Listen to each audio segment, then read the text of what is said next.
Every day, millions of people go online to search for local businesses. Does your small business show up? When you create a website on WordPress.com, you make it easier for your customers to find you, to connect with you, to hear how you can help them. Your business needs an online home. It needs a WordPress.com website. You don't need experience setting up websites. WordPress guides you through the process from start to finish. They take care of the technical stuff, so it's easy to get your site up and running. Their customer support team is made up of WordPress experts eager to help you get the most from your site. They're available to help 24 hours a day, Monday through Friday, and weekends. Plans start at just $4 a month, and all WordPress plans include a custom domain name for the life of the plan. Come see why 28% of all websites run on WordPress. Get started today with 15% off any new plan purchase. Go to WordPress.com/Golic to create your website and find the plan that's right for you. That's WordPress.com/Golic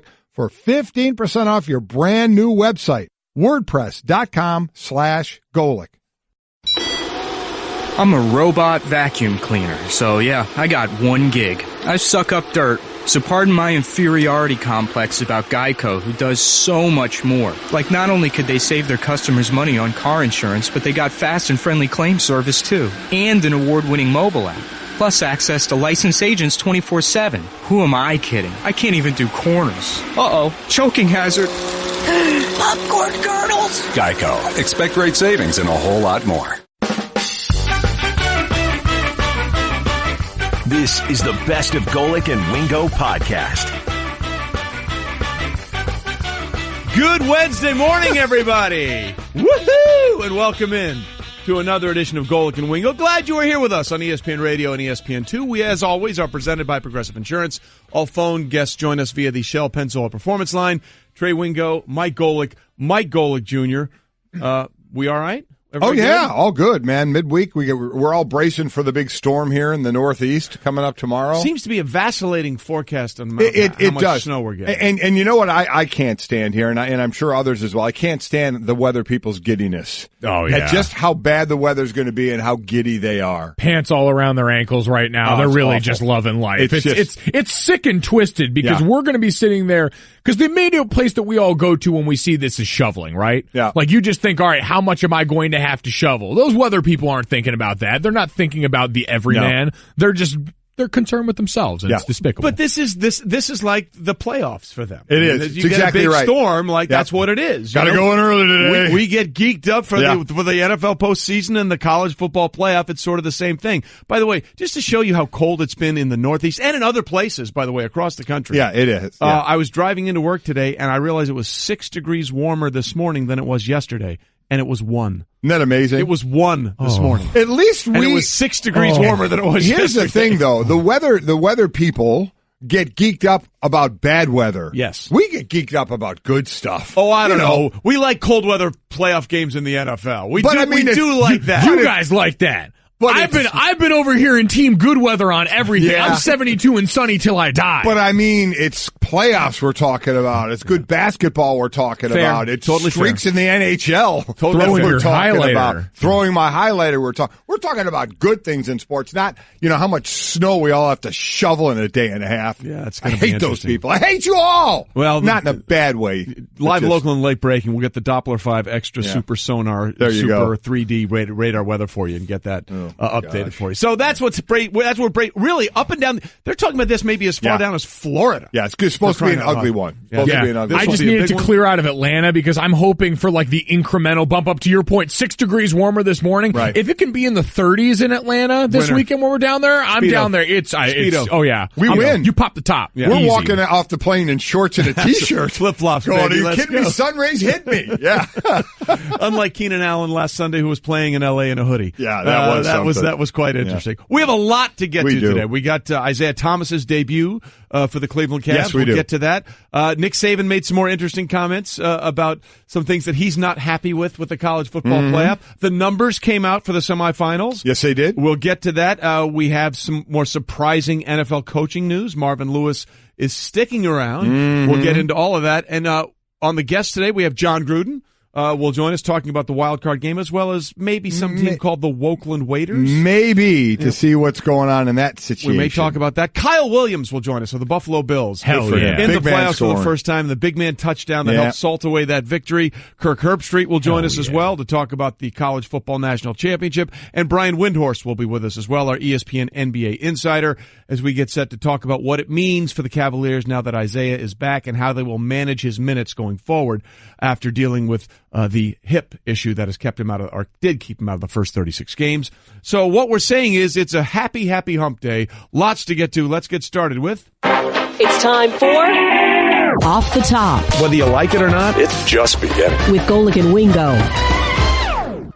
All right, we start off the top in college basketball. 10th-ranked Kansas lost its third home game of the season last night, falling 85-73 to 18th-ranked Texas Tech.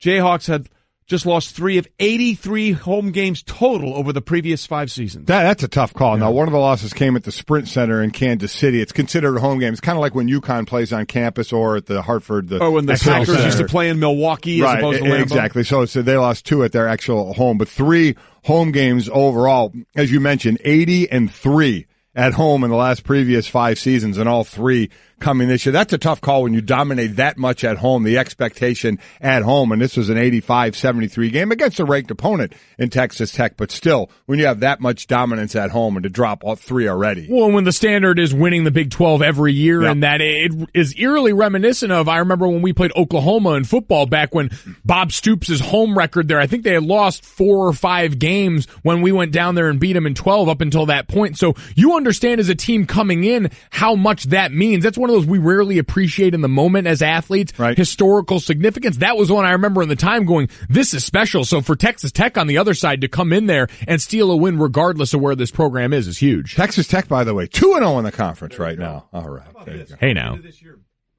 How about this? Coming into this year, Bill Self was 220-10 in Allen Fieldhouse in his 14 seasons in Lawrence. He's now 226-12. And again, that third home loss, as you said, was in the Sprint Center in Kansas City. We continue. Off the Top. People are leaving the desert. First Bruce Arians and now Carson Palmer. The quarterback announced his retirement after 14 seasons.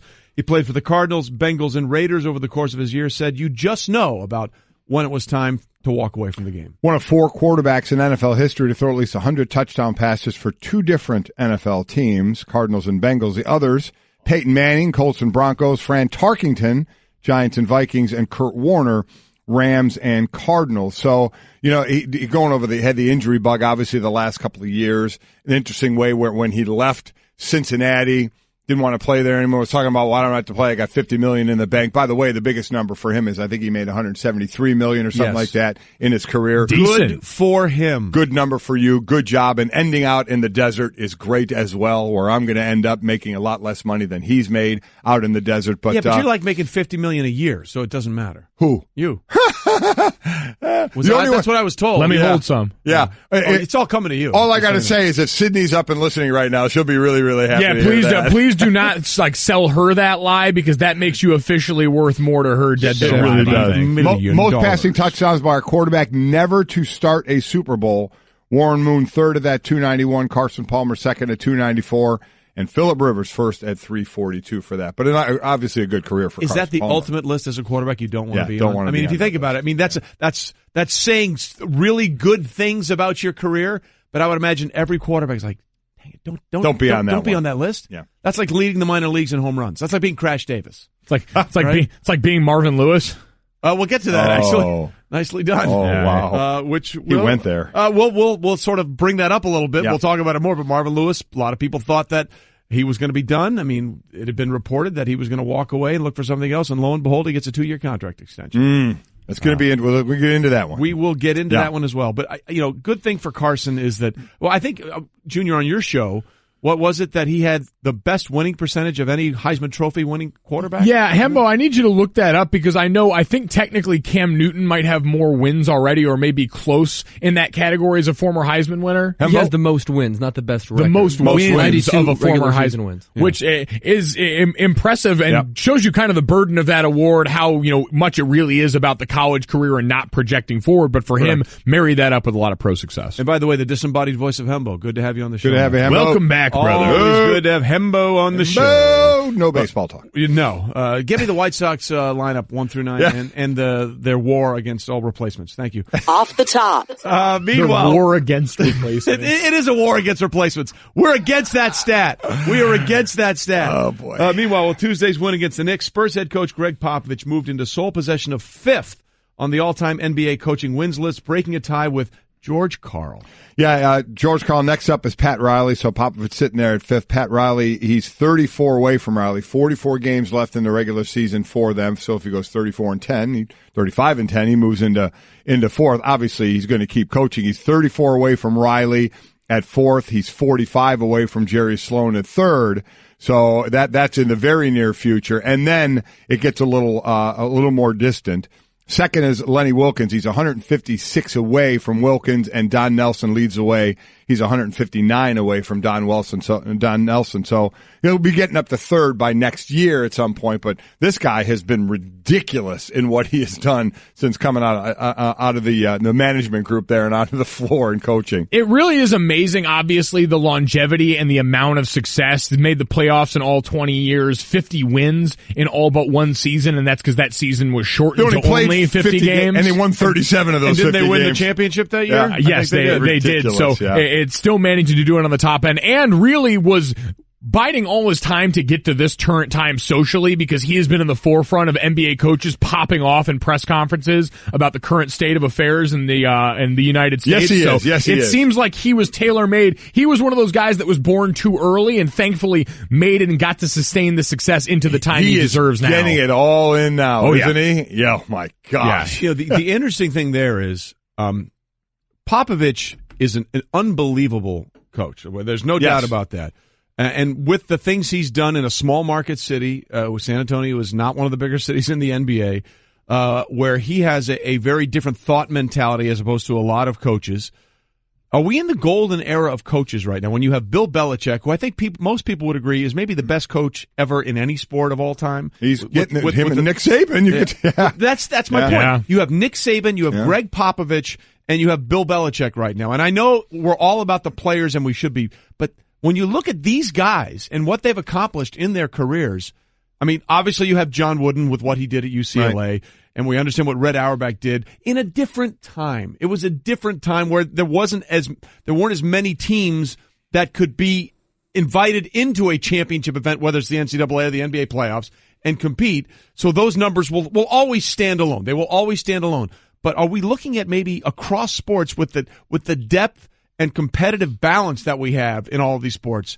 Are we looking at maybe the golden age of head coaches in these sports right now? Well, I think especially when you take into account free agency, you're just dealing with a lot of different circumstances in all this. And you remember the guys coming up too now. I mean, when it's all said and done, resume-wise, what are we going to talk about Steve Kerr as? A guy who has a chance to amass as much success as anyone else and deserves credit for setting a tone there and creating an environment for all the success we've seen in Golden State. And certainly what comes along with that is, well, look at the players you have. Well, you know, I always remember hearing that about Phil Jackson. Well, he had Michael Jordan. Well, any coach who won a number of championships had great players. Yeah. Okay? Yeah. What I think is coming to an end is the longevity that we're seeing out of these coaches. Is guys both in college and pro staying. I mean, as we come off of Snyder going for a 27th year. 78 years old. Bill Snyder going to be the head coach of Kansas State. Absolutely a fantastic story there. But they're way more the exception than the rule for college and pro in all sports that want to change coaches over and over and over again. There's just no patience unless you're in Cincinnati. Yeah, with Marvin Lewis. But it is interesting. Like you mentioned Phil Jackson, and obviously his rings are ridiculous, and people say, well, he had Michael Jordan. Well, Doug Collins had Michael Jordan. You know, he didn't win anything. Yeah. And now, to be fair, Michael Jordan didn't win anything until Scottie Pippen showed up. That's exactly so right. You can't just say you got one great player. You can always connect those things. But to your point, I mean, it is interesting to see these three guys in different sports completely dominating in an era where you're not supposed to be able to dominate. To your point, I think what's ending over, and I don't know when it has kind of ended, is the longevity. You just don't see coaches get that much leash anymore. No. It's continuity, and it's what happens when you flood any system with the amount of money that's at stake in all of this for a lot of the people making the decisions. Yeah, well, it's just interesting.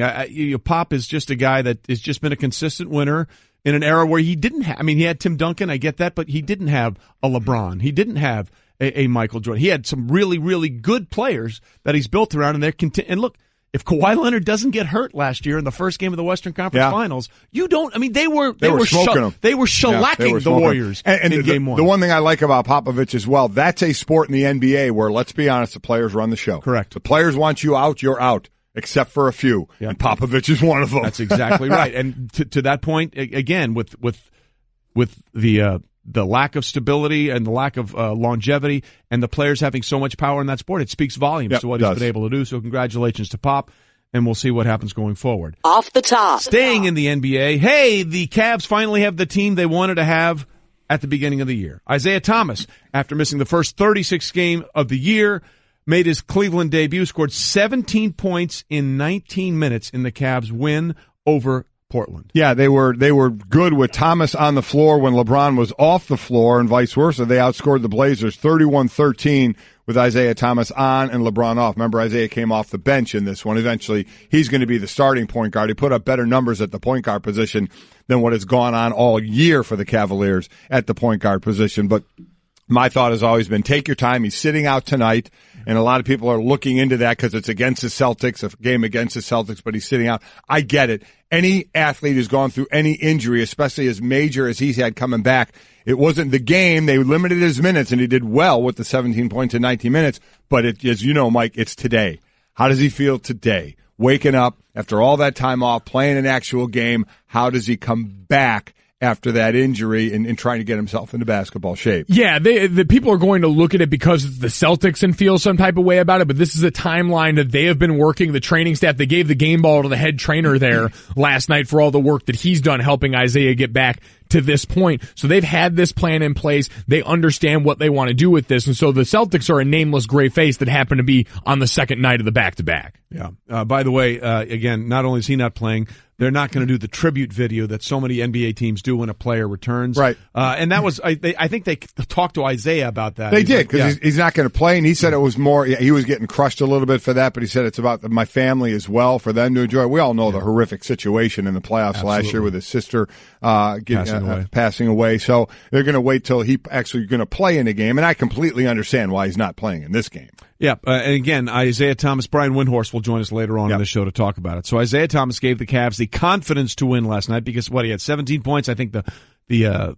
average for the point guard for the Cavs had been like 8.9. It's been not good, and he was good. Yes, it was a lot to a little. There you analysis. Go. And now it's much better because he's on the a lot, and the little had been the previous point guard play. So he gave him the confidence to win last night, just like the folks over at Quicken Loans. Brought to you by National Mortgage Lender Quicken Loans. Apply simply, understand fully, mortgage confidently. And again, we'll get into a little bit later on Golic and Wingo the situation with Isaiah Thomas and how they're going to sort of work him in and what the long-term team will look like. Because remember, at the start of the season, it was a little rough start for the Cavs after the win over the Celtics. Then they completely righted the ship, and now they're going to go through this process again with Isaiah and see how quickly they can get that thing going in the right direction, as they did last night against Portland. But we brought up Marvin Lewis because it had been widely speculated, again, by people here, including our own Adam Schefter and Chris Mortensen, that once the season was over, I think 2 or 3 weeks with 2 or 3 weeks to go in the regular season, that Marvin Lewis was probably going to walk away from the Cincinnati Bengals after a 15-year run, and lo and behold, instead, Coach Marvin Lewis got a 2-year contract extension on Tuesday, trying once again now to get that one playoff win that he has not had in 15 seasons. Now, they have been to the playoffs 7 times, but 0-7 in the playoffs. However, people need to understand, when Marvin Lewis got to Cincinnati, people forget, because we're in a short-term memory society now, the Bengals were the Browns. They were the Browns. They were the current Browns. Yep. That's how bad they were. They were called the Bungles. They couldn't get out of their own way. They couldn't draft well. Nothing was working right. And he made them a respectable franchise that has been to the playoffs in 7 of 15 seasons, almost 50% of the time. But the one thing looming over him was that donut in the win column in the postseason. And our Stephen A. Smith, who, by the way, can now be heard nationally 1 to 3 on ESPN Radio, went on SportsCenter last night, and let's say he was having none of it. As far as I'm concerned, Mike Brown and Cincinnati Bengals ownership has essentially given the city of Cincinnati the proverbial finger, told them to go kick rocks. We don't care what you think or how we feel because we're getting paid. Why? This is the third team, lowest attendance in the league. Only the Chargers in LA at the StubHub Center and the winless Cleveland Browns have worse attendance than the Cincinnati Bengals. So the fan base is abandoning you. Your winning has abandoned. Your level of productivity has abandoned. And you still keep a job? It's disgraceful. There is no excuse for it. As far as I'm concerned, it's an abomination of the highest order when it comes to coaching, because what you're saying is you don't care about winning. Well, I'm not sure I agree with all of that. Yeah. I want to be clear about that, but there are some points. Yes, there are. That are valid in what Stephen A. was saying. And by the way, on the record thing, Marvin Lewis, often talked about, hey, you haven't won the playoff game, 0-7. Bengals only been favored in 2 of those games, 2013 against the Chargers, 2009 against the Jets. Kind of crazy things that happened. Of course, obviously, they had that wild weekend game against the Steelers that sort of devolved into a street fight. Right, yeah, exactly. With a couple of years ago. So we'll get into all of that. Yeah. Golic and Wingo, the podcast. Trey Wingo and Mike Golic Sr. We're delighted to be joined on the Shell Pennzoil Performance Line by John Gruden. Of course, a former head coach for the Raiders and Bucks, won a Super Bowl with the Bucks, and he's calling the Titans-Chiefs playoff game for us Saturday at 4:20 Eastern on Wild Card Weekend. John, thanks for being with us. We'll get to all of that, but obviously your name has been in the news quite a bit the last few days.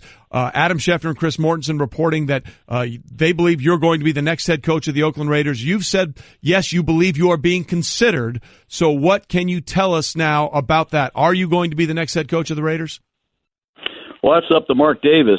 I have had conversations with Mark, and they're still, I believe, going through the interview process. And when he knows, I think we'll all know. But I appreciate Adam and Chris's confidence that I have a chance of getting that job. It's awful nice of them. So I guess the question would be, if Mark Davis calls you and said, we've gone through all our candidates, and, John, you're the one we choose, we'd like you to be the next coach of the Oakland Raiders, will you be the next coach of the Oakland Raiders? I think there's a good chance. I'm excited about where I am in terms of studying the game and prepared to come back and coach. I just don't want to sit here and speculate, and it's almost like I don't know what's going to happen, Mike. I got to be honest with you. It's been a long couple weeks. I know they've gone through their process of interviewing candidates, and until they're done, I won't know, but I did have a good meeting with Mark. I've known him a long time and got a lot of respect for the Raider football organization.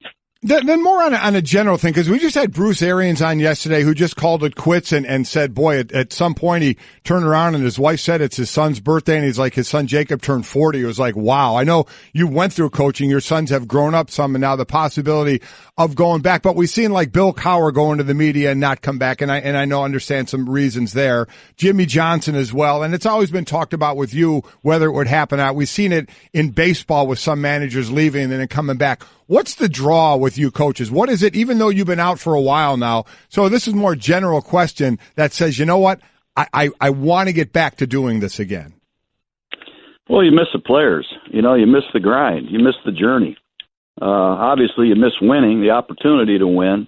But I just miss being on a team. A lot of times I wake up, I miss being on a team. I do love my Monday night team. That's what's been outstanding. I've had a great opportunity to work with some exceptional people. But the peaks and valleys that go along with the football season are things I think all coaches always miss when they get away from it. But, again, not to speculate very much. I'm being completely honest. I don't know what's going to happen. I've been through contract negotiations with the Raiders before. I can tell you I was traded in 2001. So I'm not going to do anything except go about my business as a Monday Night Football guy for ESPN. I'm excited for this game on Saturday. And John, we understand that, and listen, that's one of the reasons Herm Edwards left us to go back to be the head coach of Arizona State, because he said he wanted to feel the grass under his feet one more time. And we'll get into that Titans game, I promise, but I have one last question about the Raiders situation. It's been reported that they offered you ownership in the team and some of the things that they've talked about. What can you tell us about that? There's no truth to that at all. I heard Stephen Smith screaming at me on TV yesterday on one of his shows. Well, he does that to everybody, just so you know. That's one of the most that has there's no validity to that at all. None, zero. So that's a nice segment that I saw, but no ownership, that's for sure. All right, Trey. All right, well, John, we appreciate you answering. Yeah, we do. So nothing there, and if Mark calls and offers you the job, then you go back to doing what you love to do in coaching. So that's fantastic. Until that time, you got a game to call on Saturday, Titans and the Chiefs. So as we look at that game, we saw the Chiefs start Pat Mahomes, but we know obviously they go back to the starters now, and the Titans coming into the end of the season the way they have as well to get into the playoffs. You talk a lot about how you're finishing a season and how you are by the end and playing. Where do you put these two teams as how they're going into the playoffs and what kind of shape? I think Kansas City's playing good football down the stretch. Their win against the Chargers at home a couple weeks ago was very impressive. Offensively, they looked to have found their groove again. The big three is going to be hard to stop. The running back, Hunt, is spectacular, and he looks like he's revived. His legs are back. He's running hard. Tyreek Hill, good luck stopping him. He is everywhere, and he can change the scoreboard instantly, just like he did last year against the Titans in the regular season. And Kelsey is a terrible mismatch problem for everyone. So the big three are in high gear, I think, for the Chiefs. Andy Reid, trust Alex Smith, who's had a week off. His arm will be alive. It'll be interesting. I really think they're going to be a hard out at home. But their defense, the Chiefs' defense, has struggled. They have obviously been missing Dee Ford and Tom Bahali's presence all year as pass rushers. Losing the great safety man early in the season is a terrible loss for them. And I just am anxious to see if Marcus Mariota and this Tennessee Titan offense can live up to, I think, their potential. They've added some really good receivers. The rookie Davis, brought in Eric Decker. Rashard Matthews can play. Delaney Walker's a Pro Bowler. They got the smash mouth offense. It's time for them to fly. And I think noise and weather is going to be a big part of this game too, Mike. Oh, no question. Best smelling stadium anywhere is without question. Where that barbecue comes wafting in from the parking lot. But John, you mentioned it. It's time for this offense to fly, and you mentioned Mariota. It has been a real regression year for him. Obviously, he's coming back from the leg injury. He's had some hamstring issues this year. What do you think's been missing from his performance in 2017? I think two things. Number one, they have a lot of new characters. We talked about Davis, who's a rookie who missed a lot of time. They missed a lot of practice time together. And Decker came over late in the process from the Jets. So there are some new pieces that have been moving. And the injury is huge for Marcus. I know he's played through it, but this man uses his legs to create so much offense. And watching him run around late in the fourth quarter against Jacksonville last week makes me feel like, you know what, he's back. And I think losing time on the practice field with his injury, with Davis's injury, I think it hurt him. I think obviously the leg injury is a little bit more serious and perhaps lingered longer than people think. But I got a lot of confidence in Mariota in big games. Can he handle the ball in the cold weather? Some of these people from Hawaii don't like going to Arrowhead in January. As far as Kansas City, we've heard all the talk, and we saw that Andy Reid, who is so respected as a coach, moving up big time to get a Pat Mahomes, who started the last game, and the thoughts of him going forward. Do you see this as, or what discussions I would imagine do you have to have as Andy Reid and with Alex Smith that maybe whenever a lot of people are speculating whenever the season ends, whether it's this weekend, next weekend, or whatever, that it's going to be the end of Alex Smith and the beginning of Pat Mahomes. If that's been decided by Andy Reid already, do you think Alex Smith knows that as well? I think Alex Smith, after meeting with him and getting to know him over the years, Mike, I think he has a real good idea of the reality of his long-term future in Kansas City. It might last another year. He's had a spectacular year, and they might keep him another year to help bring this young quarterback along. But Alex Smith has been through this before. This isn't his first rodeo. He's been through multiple changes in San Francisco, and I think he realizes that Mahomes is the future of the Chiefs, but the future doesn't start today. It's all about the single elimination tournament, and this guy is such a professional. He is such a team guy. I don't think Alex Smith is giving it one grain of thought. John Gruden with us on Golic and Wingo. Of course, he'll be calling the wild card game between the Chiefs and the Titans. And again, as we talked earlier on the show, if the Raiders do indeed come calling with an offer, it looks like he will be taking that job and heading to Oakland and then eventually on to Las Vegas. John, let's talk a little bit about the Philadelphia Eagles because they are the number one seed in the NFC, but it sure doesn't feel like they're a number one seed because of the injury to Carson Wentz. The offense has really struggled over the last 2 weeks. Nick Foles came in against the Giants and actually looked great. 4 touchdown passes, completed or converted 46%. The offense did of their third down conversions. But in the last 2 weeks, whether it was him or Nate Sudfeld, that offense has just been non-existent. How concerned are you about what has been a great season for Philadelphia may come up flat because of what obviously happened at the most important position in team sports in this country? Yeah, obviously there is a lot of concern. The weather, too, the last 2 weeks has been very, very difficult to throw the ball in Philadelphia against the Raiders and the Cowboys, and it may be that way in the playoffs. But remember when Foles took over, Trey, he took over late in the season when Wentz got hurt against the Rams. And if you go watch a professional football team practice these days, the backup quarterbacks, they get no reps. So I think a lot of this is going to be how much reps, how many things can they do to enhance Nick Foles on game day? They're getting to know each other now, his strengths, his weaknesses, things perhaps they got to avoid with him. But the bottom line is Wentz was spectacular. He still should be considered the MVP of the entire league. He made so many plays with his legs, and that's not Nick Foles' game. Things have to be a little bit cleaner in the pocket. Receivers have to be open. The protection has to be there, and he's just not a guy that goes out and makes a lot of creative plays scrambling around, and that's what Wentz did a lot. You don't know how many times he bailed Philadelphia out of dire situations. As far as the AFC, obviously New England, the number one seed, and most people pointing to Pittsburgh as being their biggest threat, but there are some that say, not Pittsburgh the biggest threat, that it's Jacksonville that could be the biggest threat to New England. Are you buying into that, or is it still Pittsburgh to you? I'm still staying with the Steelers. I think Roethlisberger, big games. If they get Antonio Brown back, I think they're a problem. They can deal with the cold weather.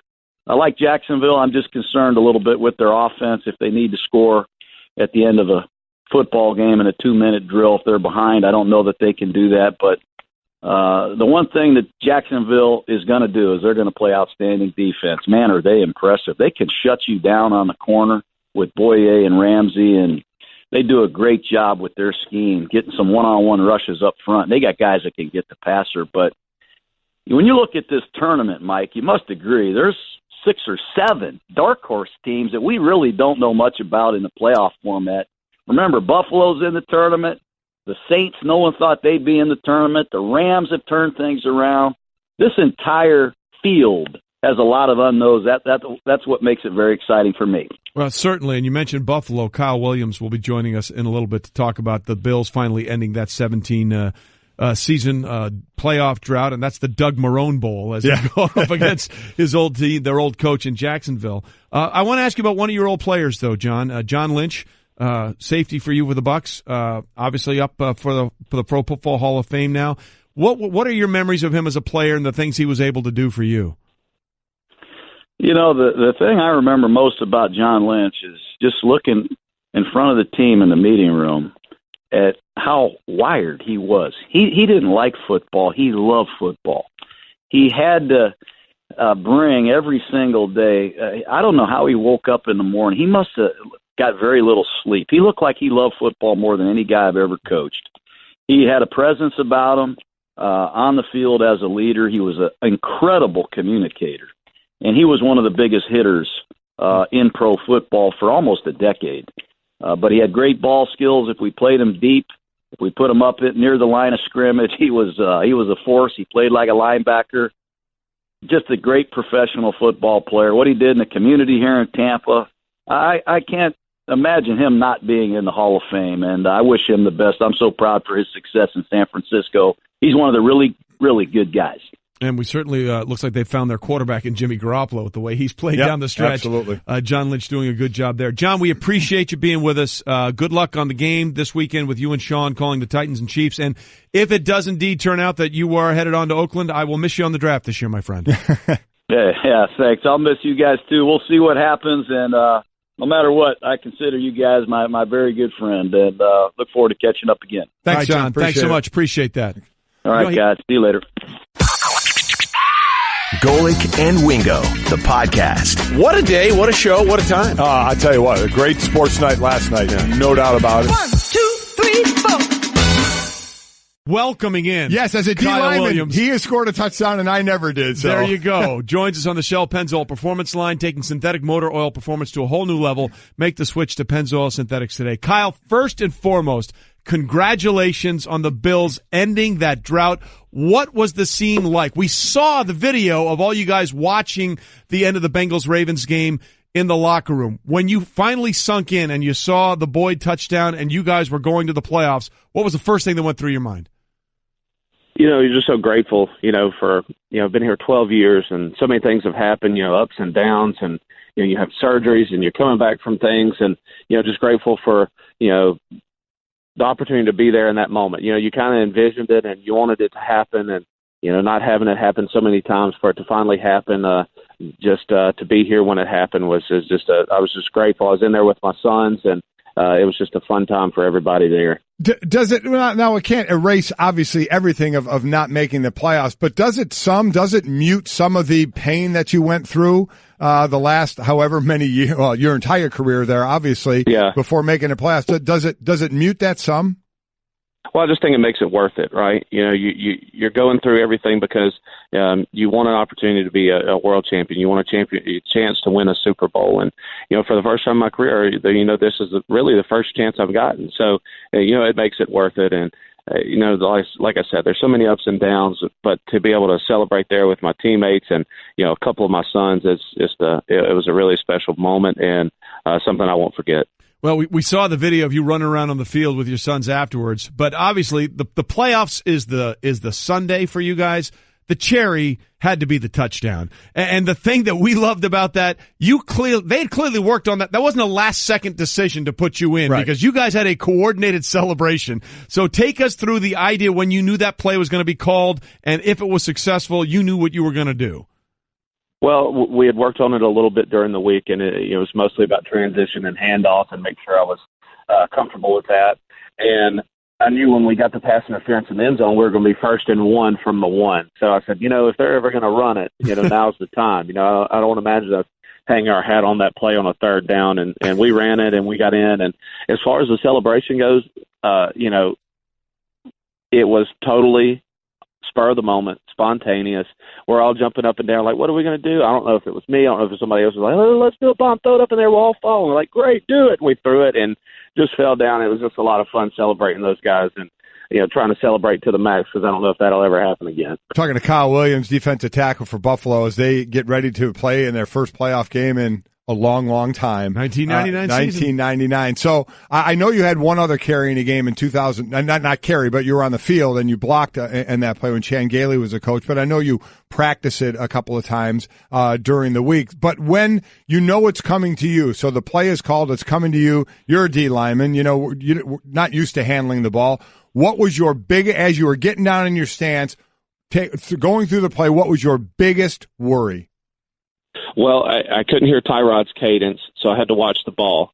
So that was number one. And then once I didn't false start, it was ball. It was ball security. Okay, I can't fumble this because if I find a way to screw this up, they're never going to let you do it again. They call your number, they put something in specifically for you, and if you screw it up, you're out. So I'm like, okay, those were the two things. I said, if I get stopped or something like that, nobody really expected you to score a rushing touchdown anyway.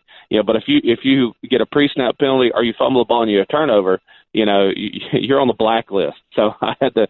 Those are the two things going through my mind. And luckily, I got the ball, and basically all I did was fall for about 1.5 yards into the end zone. Just about anybody could do that. I don't, but you did it, Kyle. That's the thing. You did it. Now, I don't want you to give away, any game plan or anything, but if we see 1st and 1, on the 1 yard line against Jacksonville, could we see a reappearance of you on the field? Well, all I'm saying is I've had one opportunity to score a touchdown and I've got 1 touchdown. So, it might be the making of a monster here. I might be calling for the ball. I might be yelling at the offensive coordinator on the sideline. I never know how far I might go with this thing. Hey, man, you're going to be a wide receiver before we know it. Just calling for the ball. You're always open. But, Kyle, here's the one thing I have a concern about. Can we get you on the hands team on onside kicks? Because you guys have had some issues with the Buffalo Bills with the Miami Dolphins in that one department in the 2 games you guys have played this year against them.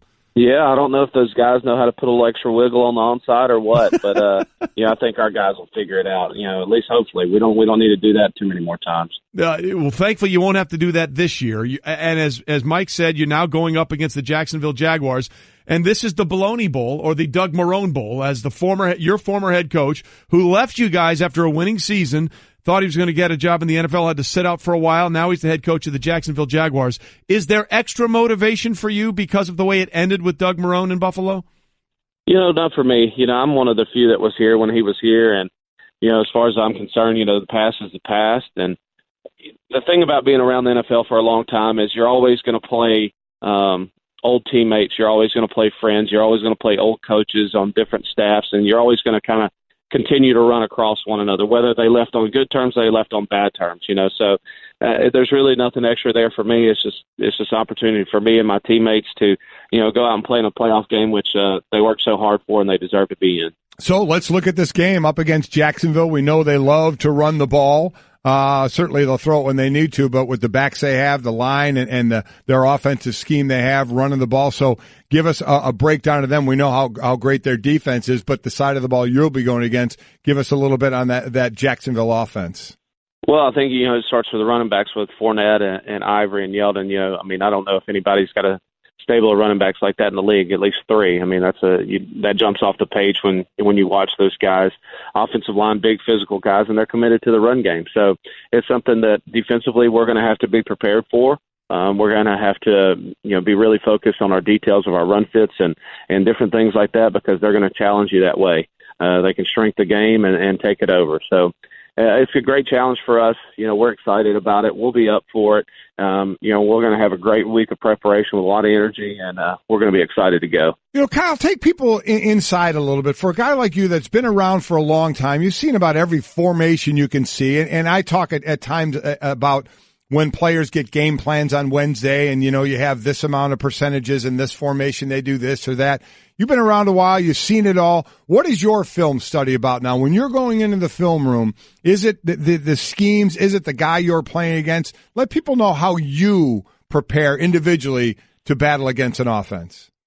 Well, a lot of times early in the week, before we start getting into game plan specific things, I'll watch individual linemen. I'll watch all of their offensive linemen. I'll watch run pass keys. I'll watch stances. I'll watch formations. What do they do in the backfield? And then I'll start getting a feel for what they like to do. What does this guy do well?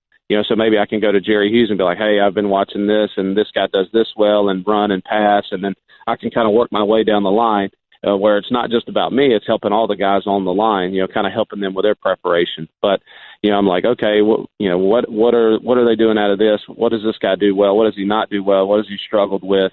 And then it'll kind of evolve for a couple of days, and then we'll get in today when we start getting into game planning and their run game. I'll have a pretty good handle on, what they like to do, and then I just kind of expand it from there. So, we'll start putting in our game plan, our defenses, the things that we're going to do. We'll figure out what we want to do on third down against them and just kind of marry all of those in and kind of bring the D linemen along with me and make sure that we're all seeing things the same way so we can communicate fast and we can play fast. Bills defensive tackle Kyle Williams with us on Goal Wingo, and you mentioned about the running game of the Jags. We got to ask you about Shady McCoy. He went out of that win over the Dolphins with that ankle injury, had to be carted off. It looked really bad. What can you tell us about his availability for this game Saturday? I don't know. I know that he's been in the training room, and obviously we're hopeful he can play. He's a big part of who we are, a great player for us and a great teammate. So, we're all pulling for him, and hopefully his ankle will be something that can hold up and let us have our running back that we desperately need. Yeah, I'm sure like most players, if he can get out on the field, he's going to try and get out on the field. Kyle, how about this? How about if you had a microphone and you were in front of the tens of thousands of Buffalo Bill fans that, like you, have been waiting and waiting and waiting, and this moment is finally here? What would you say to those fans? Well, I'm so happy and thankful for those guys. You know, in my career, I've tried to be very vocal about our fans and how great they are and who they are and what they mean to us. You know, I think more than anything, as I kind of thought about it over the last day or so, is, you know, next year when the football season rolls around and they're getting into the playoff hunt or it's preseason, they're talking about playoffs. You know, they don't have to stomach the thing, oh, well, you know, the Buffalo Bills are in 17-year playoff drought, or, oh, hey, they're coming an 18-year playoff drought. You know, they don't have to take that anymore. They don't have to listen to that anymore. And I know that's a tremendous weight lifted off of them, and I'm so happy for them. And like I said earlier, I'm so grateful that I could be here for so long. But, you know, more than anything, I was standing in that locker room when I saw that whole thing was over. Yeah, and to see how the fans have reacted, donating all that money to Andy Dalton's foundation. Over 150,000 now Buffalo Bills fans have donated to Andy Dalton's foundation because obviously the touchdown pass put you guys in the playoffs. That was a great thing to see as well. Hey, Kyle, congratulations, man. A long time coming. Enjoy the heck out of this, man, because it's been 12 years in the making. We appreciate you being with us. Thanks, Kyle. I will, guys. Thanks a lot. Hey, not a very, very nice comment about Notre Dame. That was not nice at all. I heard that before I came on. That was painful to listen to the first thing in the morning. I told them to not have you be able to listen to that. I apologize. Actually, I don't. Look, it's painful for me every morning listening to it, all right? Oh, I can imagine. Kyle, right, we guys, appreciate have a great day. You too, Kyle. man. Thanks so much. Golic and Wingo, the podcast. It was all sort of one big giant Jell-O mold. It's very interesting where that went. We just had Kyle Williams on as the Bills are back in the playoffs for the first time since 1999. But today is a very special, and I guess it makes sense that it would happen, that the Bills would break that drought this year. Right. Because today, January 3rd, 2018, is the God, I feel old. Yeah, we are old. Thank you. I should just accept it. The 25th anniversary of what I thought was the single greatest game in the history of the NFL. The great comeback, The great comeback game between the Houston Oilers and the Buffalo Bills. The Buffalo Bills were down 38 at one point, and it came back to win that 38-3, I believe it was, and came back to win 41-38 in overtime. One of the craziest games I've ever seen in all time, and it was just nuts. I mean, all the Houston Oilers, were you on that team? No, you had already moved to Philadelphia. You already moved to Philadelphia. Oh, it was gone, yeah. Yeah. But all the Oilers needed to do in the second half of that game was literally get a first down in the second half, and it would have been over. I mean, it was 28-3 at the half, and then they had a pick six that made it 35-3. And then the Bills stormed back with 28 points in the third quarter. It's unbelievable. Frank Reich. Yeah. And with their backup quarterback, that's right, because Jim Kelly was out. He was hurt in the season finale, which was against the Houston Oilers in the House of Pain, the old Astrodome. And at that point, Frank Reich had the biggest comeback in college football as a Maryland quarterback against Miami, and then did it against the Houston Oilers as a member of the Buffalo Bills. And what made that game great for me was not only the comeback, but the Bills took the lead 38-35, only to have Houston come back and tie it to send it into overtime, and then in overtime they get the field goal to go on and win it. It was craziest thing. Really was incredible. So let's add to some of the other things on this day in sports. Again, January 3rd. Let's go back to 1920, shall we? Let's do it. The New York Yankees purchased Babe Ruth from the Red Sox for $125,000. Now, at that time, that money seems like an astronomical unbelievable amount. And now with most of the athletes, they could find it in their couch. Hembo, do some calculating. What would $120,000 in 1920 be equal to today? Because that was a ridiculous amount of money. Yeah. However, Yankees got the better of that deal. No matter how much that money calculates out to be, Yankees got the better of that deal. How about on this date, January 3rd, 1973? I love how they write this out. The Columbia Broadcasting System. Why wouldn't it be? CBS sells the New York Yankees to a 17-person syndicate headed by George Steinbrenner for $10 million. Hembo, calculate those numbers as well. Keep calculating, Hembo. Keep calculating. As we're presented by Progressive Insurance, we're going to make sure that Hembo progresses us with these numbers. We need 1920 money, $125,000. What would that be today? And 1973, $10 million. What would that be today? And I have one more for you. In 1983, on January 3rd, Tony Dorsett sets an NFL record with a 99-yard rush the Cowboys against the Vikings. Hembo, find out what in 2018 a 99-yard rush would be. It would be a 99-yard rush. Oh, it would? Yeah, just so we're clear. Oh, okay. That was in the old Metrodome. And you remember at the old Metrodome, the sidelines and the yard markers were not painted. It was like a chalky substance. Oh, and yeah. There was always chalk all over the field. Yes, absolutely. Yeah. And that was, by the way, that was in the strike-shortened season of 1982. That wasn't a playoff game. No, it was not. That was a regular season game that helped the Cowboys get into the playoffs that year. But, yeah, that was a regular season game. And then January 3rd, 2003, Ohio State beat Miami double overtime in the Fiesta Bowl, 31-24 for the national championship. That was the BCS title. But, boy, I remember that game. That was the late flag game. Yes, the late flag it was. on the pass interference when Miami thought they had won it. Golic and Wingo, the podcast. Let's not expect too much. There's only one person out there that's expecting way too much out of this guy too early. We know who that is. It's his father.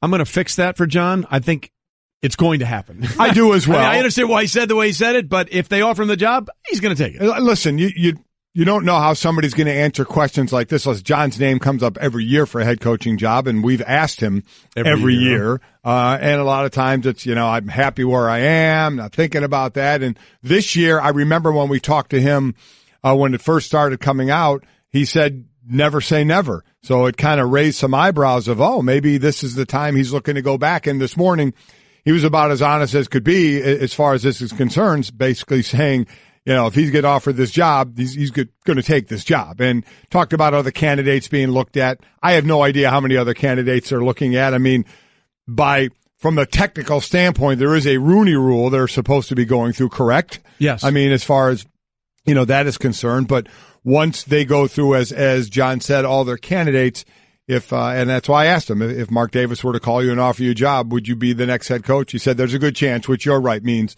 he's going to be the next coach, I think, and I think you believe as well, and I think most people think the next coach of the Oakland Raiders. And then you did ask him flat out about the rumor, or not the rumors, the reports that he would have ownership. That he would get as ownership as part of the deal, and he absolutely denied that, said that is not part of it at all. He's going to get paid a boatload of cash, there's no doubt about that, and more power to anybody getting all the money they can. But he said that part of it, the ownership part of it, was not true. But again, he will be calling the Titans-Chiefs game for us on ESPN simulcast on ABC. So we'll see what happens there. By the way, this news just came in about the college championship game coming up between Alabama and Georgia, and more linebacker issues. Anthony Jennings, the linebacker, just posted this on Twitter. I played my last game, but I will be back stronger than ever next season.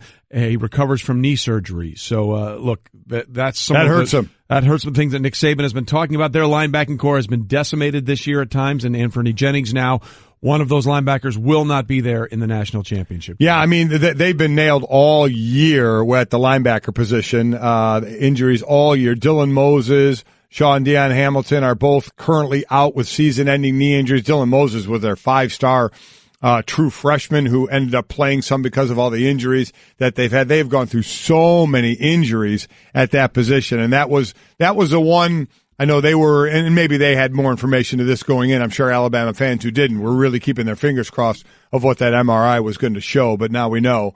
Yet another linebacker down for the Crimson Tide. And we'll see how that plays out going forward. Again, Monday, we will be there in Atlanta for the College Football National Championship game. By the way, we asked this of Hembo a couple of segments ago, and he's able to come through for us. We're looking on this day in history, January 3rd. Yes. Things that have happened. On 1920, the Yankees sold Babe Ruth, or the Red Sox sold Babe Ruth to the Yankees for $125,000. Yes. In today's dollars, $1.5 million. Still a bargain. Still a drop in the bucket. This one is the most interesting, though. In 1973, the Columbia Broadcasting System, otherwise known as CBS, sold the Yankees to a consortium headed by Tampa's George Steinbrenner for $10 million. That would be worth $56 million today. Yeah, but Forbes estimates the Yankees are worth $3.7 billion. One worked out pretty well. Well, it's like real estate. Yeah, they're not making any more of it. Mm-hmm. So hold on to it. Eventually, the land will always go up. So that is an amazing thing. Yes, it is. They're worth $3.7 billion today, and in today's dollars, that $10 million would have parlay into $56 million. Well played. Thank you, sir. So anyway, something else that's going on here, the 28 modern era finalists for the Pro Football Hall of Fame, or actually all the finalists, are out there. We have 15 modern era finalists, which will eventually go down to 10. Then they'll vote to get the initial classes. We got 2 senior finalists and 1 contributor finalist. And it's interesting because one of those players, again, on the list is Terrell Owens. Now, Randy Moss is going in. Let's not kid ourselves. Randy Moss, I would be, well, let me put it this way. I would be stunned beyond belief if Randy Moss is not a first ballot Hall of Famer for the things he was able to do in the NFL. Look, there are probably going to be some writers that are going to be angry with him at the way he handled himself at times. But at the end of the day, the Pro Football Hall of Fame is about what you do on the field. That's it. Those are the only qualifications. Did you excel on the field? What is interesting, I will say, is among the 25 modern-era wide receivers elected to the Pro Football Hall of Fame, only 5 went in their first year of eligibility. 5. And the latest was 2010. That was Jerry Rice. Who was the number one by far in everything. Before that, it was 95 and Steve Largent. Before that, you're going back to 1983 with Paul Warfield, 78 Lance Allworth, and 73 Raymond Berry. So you've had guys like Tim Brown waiting 6 years, Marvin Harrison 3 years, Andre Reed 9 years, Chris Carter 6 years, Art Monk 8 years, Stallworth 10 years, Lynn Swann 14 years. So it is not happened too often where you go in that first year. I think I think T.O. should have been in already. Well, that's the thing now. So now we have Randy Moss. So let's assume that Randy Moss is getting in. I think we both agree that's going to happen, right? Yes. Okay, so now, because of what you just alluded to, and we only the 6th time ever that a wide receiver in the first ballot gets in, does the committee want to keep him as a standalone because of what that means being a first ballot wide receiver to go into the Hall of Fame in your very first try? And what does that do for someone like Terrell Owens? Just so people know, Terrell Owens, whether you love him or hate him, 8th all-time in receptions, receiving yards 2nd behind only Jerry Rice. Now, next year, Larry Fitzgerald might be able to pass him if he comes back and play. He's 3rd in receiving touchdowns. So he has the credentials. Whether you liked him or not, and he was a very divisive personality, his resume on the field warrants being in the Hall of Fame. Do you think they're going to put in Randy Moss and Terrell Owens in the same year? No, I do not. Yeah. I think Randy Moss goes in. I don't think T.O. goes in. And I know, even our own Bill Polian had said, I think Hall of Famers are for people who make their teams better, not who detracted from them. What did Owens do to make his team better? Well, I would say 2nd in receiving yards and 3rd in receiving touchdowns. Listen, and I love Bill Polian. He's one of the greatest ever, but I disagree with that. I mean, that certainly is part of it, what kind of a teammate you are and how do you do your team. But the Hall of Famers are how great of a player you are as well. And T.O. is one of the greatest wide receivers to ever play in the game. It is a joke from the writers that he is not already in the Hall of Fame. A joke. And for these writers to sit there and with the high and mighty, we're going to decide we didn't like the way you acted, so we're going to keep you out of the Hall of Fame for a while, when it's an abomination for the fact that he is a Hall of Fame wide receiver who should be in the Hall of Fame. That said, I think Randy Moss gets in, and I think the high and mighty writers and voters do their thing again and say, we're going to keep you on the outside, T.O. looking in. He'll eventually get in, but he's going to wait. And it has been a position where guys have had to wait. Isaac Bruce is on the finalist list right now as well. He's not going to get in this year. I think at some point he does. But that line that forms at the wide receiver position, that is real. There is no doubt about that. Well, here's part of the argument, and I'm with you. Just I want to be clear. I think he should be in. There's no question to me that Terrell Owens was. It's the eye test. Is a catch a catch? Is it a fumble or not a fumble? Is he a Hall of Famer or not a Hall of Famer? Terrell Owens to me was all of that. Even though he was sometimes as divisive as sand in a salad. You know what I mean? Yes. He's just not. There's a lot of things that drove you crazy. But to that point, here's what some more things that Bill Polian said. What did Owens do to make his teams better? He put up a lot of numbers. Bill Parcells said that he was a disruptive force. Jerry Jones, who's probably one of the most easygoing people when it comes to disruptive players, got rid of him. I got texts from people in Philadelphia responding to the campaign saying this guy was a cancer and destroyed our football team. I get all of that, but it's all selective, is it not? I mean, Bill Parcells says he was a disruptive force. Didn't Parcells work with Lawrence Taylor? Yeah. Didn't Lawrence Taylor have a bunch of issues that made him somewhat disrupt? And he walked into the Hall of Fame. Yes, he did. Walked into the Hall of Fame. So it all depends on how you look at certain things. And I get it that sometimes he rubbed you the wrong way, and there's no question. he may not admit it, but I think in his mind, he probably would say, yeah, maybe I should have done some things a little differently. But to me, that doesn't measure up against the production you saw on the field. I completely agree. I think it's now he's there. And how about this? If you could choose one to have for your team, would it be Randy Moss or T.O.? Not in the Hall of Fame, but to play on your team. Well, I would go with Randy Moss. I would go with Randy Moss because I think he had more of the instant home run. The mailbox. I'm open. Hit me. I agree. I would go. And it's again, not detracting from what T.O. was. This is splitting hairs. This is not saying you don't want T.O.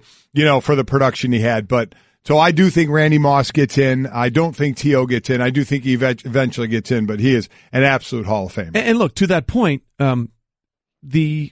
several teams got rid of Randy Moss. I mean, the Vikings decided to move on. Sure did. Then he went to the Raiders. That didn't work out. He wasn't without issue as well. Correct. So that's a thought process as well. Will these voters say, we're going to teach you a lesson too, Randy, and you're not. We don't feel. I think Randy's good. We don't feel you deserve to be in the Jerry Rice, Steve Largent, Paul Warfield, Lance Allworth, Raymond Berry, category of first time. I have no idea. I don't know what's in these guys' minds who run this thing and vote for this thing. Eventually, he worked his way out of Bill Belichick's favor in New England. What is amazing, though, that I found out is the voting, how they tell the people they're getting in. When we were in Houston for the Super Bowl last year, and that's where the players find out. Yep. I happened to be in the hotel, and I ran into Tony Baselli, who was up again this year for the list. And I saw him, and we were chatting in the hallway. We were staying in the same hotel. And I asked him, because I sure as hell never knew. Right. What happens? What's the process here? He said, for an hour, I think it was from 3 to 4 in the afternoon, they had to be in their room, in their hotel room. Just sitting there waiting? Just waiting. And David Baker would come and Hall of Fame president would come knock on your door. Yeah. And if you didn't, if nobody came to your door in an hour, you weren't in. If somebody knocked on the door, you were in. And later on, I agree. Later on that day, I happened to get in an elevator. Who got on? David Baker and a camera crew. There you go. And I was like, David, what floor are you going to? Exactly. And Baselli was on my floor, and when he didn't get off on my floor, I was like, oh, I don't know. Yeah, I felt kind of bad for Tony at that point. By the way, David Baker, one of the largest human beings you will ever. Yeah, well, I dealt with him a lot when he was running the Arena League. Holy smoke. Absolutely. Big man. This has been the Best of Golic and Wingo podcast. Make sure to subscribe on the ESPN app, Apple Podcasts, and to listen every weekday morning at 6 Eastern on ESPN Radio, ESPN2, and the ESPN app.